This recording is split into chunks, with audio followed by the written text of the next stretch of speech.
Hi, welcome back to the channel. All right, so I'm in London. I'm in Canary Wharf. You might recognize it if you're from the UK. There are a couple of super yachts here. We've got this white one here, which I'll go into in a minute. And also down here, behind that, where that car is there, if you look right down the bottom there, you might be able to see Motor Yacht Fee. Now, if you've been watching the channel for a few months, you'll know the story of Fee. If you haven't, don't worry, because I'm going to tell it again right now. I'm going to explain why it's here and what's going on with the boat. And also I'm going to give you some, it's like if you've ever seen the marina walks that I do when I'm in Monaco or in Italy and stuff like that, it's like one of those, except it's in London, which is unusual. And there's only a couple of boats here.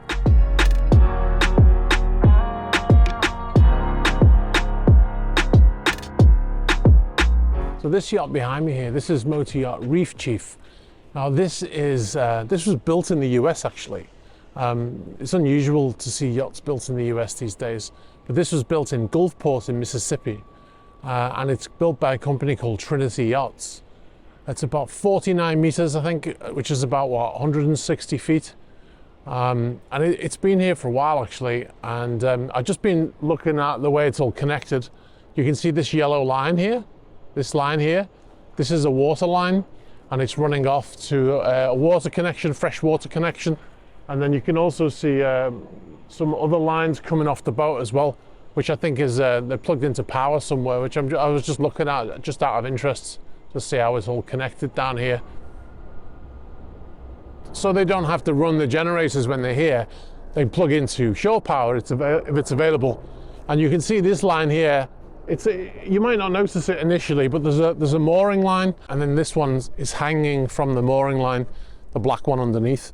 And you can just see a snippet of yellow there, and that's the electrical cable inside, and it's running all the way onto the side here, and it runs down to that box down there, that black box. So you can see here, it comes out of its little bag, and you can see there's a yellow connector, and it runs around, and it runs inside of this here, and then that gives them shore power. So they can switch off their generators, and they can just run on their shore power. So this boat is owned by a chap called James Dickey, D-I-C-K-E, American, and he owns a company called the Crown something Corporation. I can't remember the name right now, but he's American, and apparently, according to Super Yacht Fan, he's valued at about 500 million. And this is this boat, and you can see up here that they've taken down the sign, the name here, probably for repair, possibly. Or maybe they're doing some painting on the side of the boat, but it's most likely it's been removed because they light up at night, and maybe there's a fault. So what they do is they line them with LEDs. There's a video actually on Patreon that explains how they work, but they line the back of them with LEDs, and then when they switch on the lights at night for the boat, the name is illuminated. And those LEDs they're fitted into the back of the unit, but they do fail over time. And then you have to send them away to companies like Yacht Sign to have them repaired, because it's not that easy to repair them. The LEDs have got to be fitted inside, and they've got to be waterproofed and all that kind of stuff. So they've possibly removed them for that reason.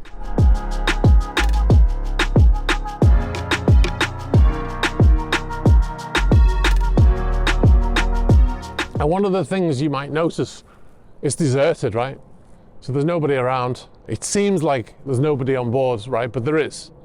So you can see down here these small portholes here. These are the crew areas. These are crew cabins here.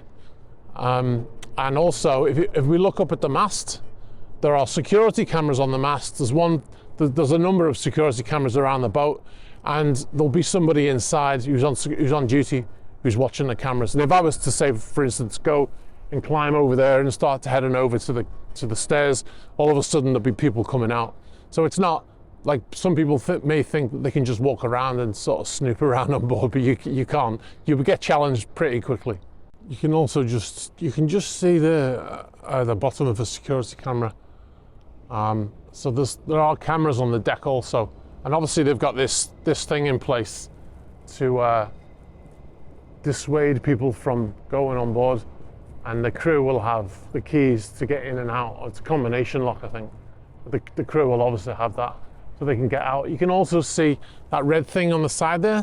that's a fire plan. So if there's a fire, and they all have to evacuate and come out here, the muster station will be here on the pontoon here, and then they'll have a fire plan there for when the fire brigade turn up, and they can they've got all the information inside of there and a manifest of who's on board and all that kind of stuff.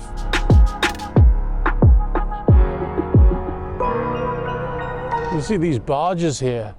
People actually live on board these barges. There are a number of people who live in London on barges, which I think is it's quite interesting. And also, I mean, it's Saturday today when I'm filming this, but it's actually quite quiet here. I mean, it's not early. It's around midday when I'm filming this, and it's not extremely busy. But I've been here during the week as well. It was much earlier though, but it wasn't that busy, so relatively quiet. If you want to live in London, and I'm sure it's cheaper than buying one of these apartments over here in this crazy looking building.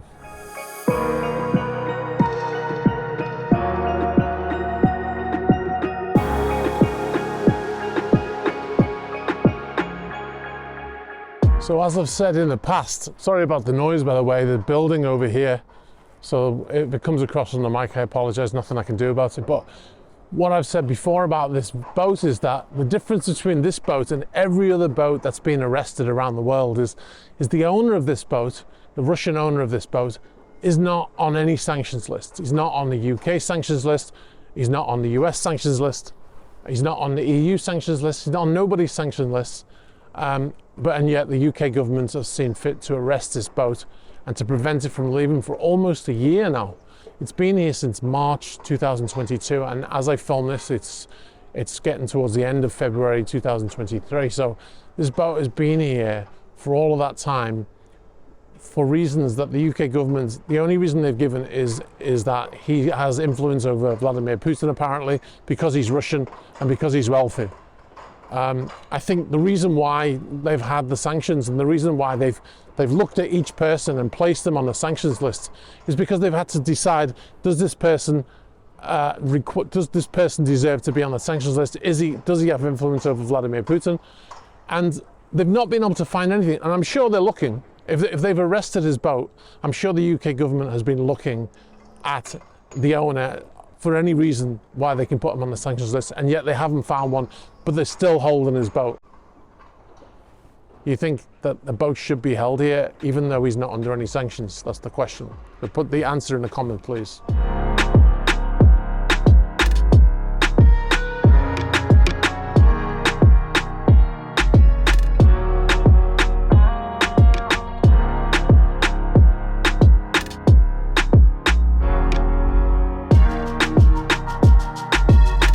So you can see here, they've got their connections running across here, suspended from a mooring line.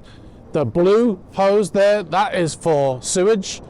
Then you've got a black line which is going into this bag, and that's power, and it's connected over here to a power terminal. And then you've got the white one here, this is the water, fresh water, and it's going to a connection. Actually, it's going off down there somewhere. You can see it's connected over there. So there you go. So they don't have to run any generators. They connect to the power, and they've got everything. One thing I don't see is an internet connection, which is interesting. Maybe they're using Wi-Fi, but there's no internet cable. Usually you can see an internet cable, but there isn't one. You can see up here is you can see that there are 3 satellite domes. The one on the very top there, that will be internet. And the reason why they can get away with one is because it's at the very top of the mast. So there's no blockage from that mast, right? So if they have one lower, like the other 2 are lower down, right? And they're a pair. You can just see the back of one of them here. You can just see the back of it there. And they're a pair because that mast is in between them. So they have 2 for redundancy. So when the mast blocks one dome, it switches over automatically to the other dome. And that will be for the television. Now what you'll probably find in the near future, is when they get out of here, those 2 side domes will get removed, and replaced with Starlink domes.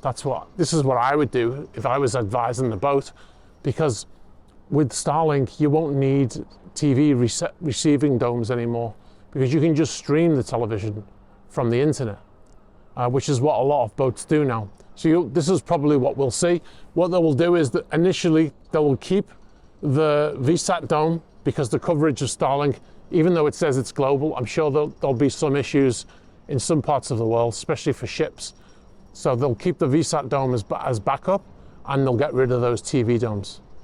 So one of the bits of information that I received was that the vessel had been damaged by a pontoon that was a floating pontoon that was moored somewhere nearby, and that some people had untied the lines from it, and it had floated up and hit the vessel. And then that was one of the reasons they'd given for needing to leave. I haven't been able to see any damage on the vessel. Now, it's most likely, I don't know where the pontoon was moored, but it's most likely on the other side, which I can't get to from here. But I did fly the drone earlier and I couldn't see any damage. I'm not saying it's not there, but I'm just saying I can't see it. One interesting thing is that they've still got their lights on. This is something that usually the officer of the watch will switch on and off, or whoever's on duty. And they're still on from last night, which is unusual. Somebody has forgotten to turn them off by the looks of it. You can see them on across the whole boat, and even the sign is illuminated, the fee sign is illuminated there. That shouldn't be on during the day. All right guys, I'm gonna leave it here. I've come down away from fee because it's so noisy down there where they're building. There's quite a lot of construction going on in Canary Wharf right now, but I've come away from that section just to get a little bit of peace and quiet so I can think. But I just wanted to stand by this barge as well, because I love the idea of a barge, of living on a barge, being by the water the whole time, and I think that would be great. Plus you can move around. When you're fed up of one location, you can just move everything, move your house basically.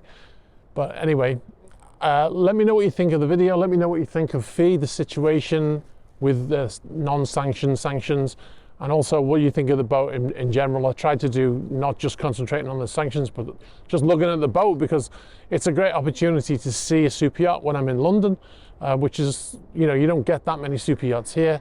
So I thought I would take the opportunity while I was here for another reason to come down and film. Anyway, guys, be sure to like the video and hit the subscribe button and hit the bell for future notifications. All right, guys, thanks very much for watching, and I'll catch up with you soon. Bye-bye.